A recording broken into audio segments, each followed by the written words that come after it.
Little wind shift overnight out of the east is what got us. If the wind had stayed out of the north, all of this would have stayed on the east side of the state, but not the case. So there it kind of is, Dean. We've got some clouds out there from about 3 hours ago, and you can still see it's not exactly looking like a clear day out there. Huh? Yeah, no doubt. And in fact, you can see there things improved a little bit in the evening, but it really never got great as far as looking back toward the Sandias goes. And things are relatively quiet for tonight.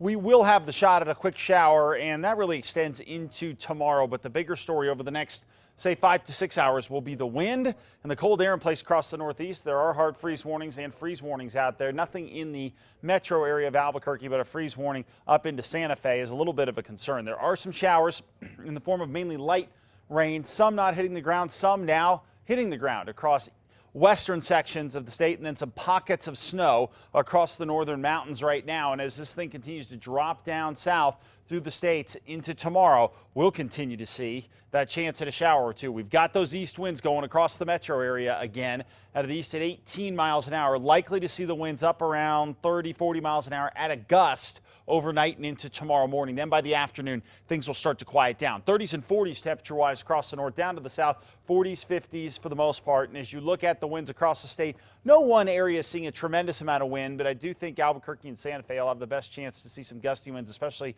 the Albuquerque area during the overnight hours tonight. With our little weather disturbance dropping its way down, we'll get those showers and that chance at showers to increase as this thing sort of curls right around the western edge of the state here over the next 12 to 18 hours or so. So look for windy conditions tonight. Those winds will continue to rip during the early portion of the day tomorrow with scattered showers out there as well as this thing just kind of drops its way down and on through. By the afternoon hours, I think things will start to quiet down. And then into Friday, we're not necessarily going to see a shift to a westerly flow yet, but we will see warmer temperatures. And then over the weekend, that's when we get more of a westerly flow setting up.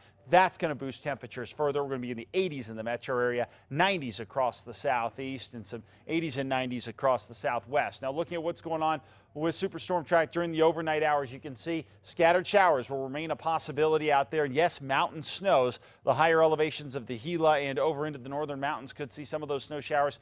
Mainly, again, northern mountains going to see that shot for the most part, though, being during the overnight hours and first half of tomorrow. As far as accumulating snow goes, largely 1 to 4 inches looks likely. Now, we could see a little bit more than that above about 9,000 feet across the Sangre de Cristo Mountains, and outside of Chama, we could get a little more than that as well. I wouldn't anticipate this thing, though, being a major league snowmaker. More than anything else, helps to back down fire season a little bit as we keep rolling on. And there are indications in the long-range models and some of the things we look at for, ocean circulations and things like that tell us, hey, we may do okay here for precip over the next couple of weeks. So that's some good news too. 59, Durango 57, Pagosa Springs 54, in Alamosa, partly cloudy with a shower possible.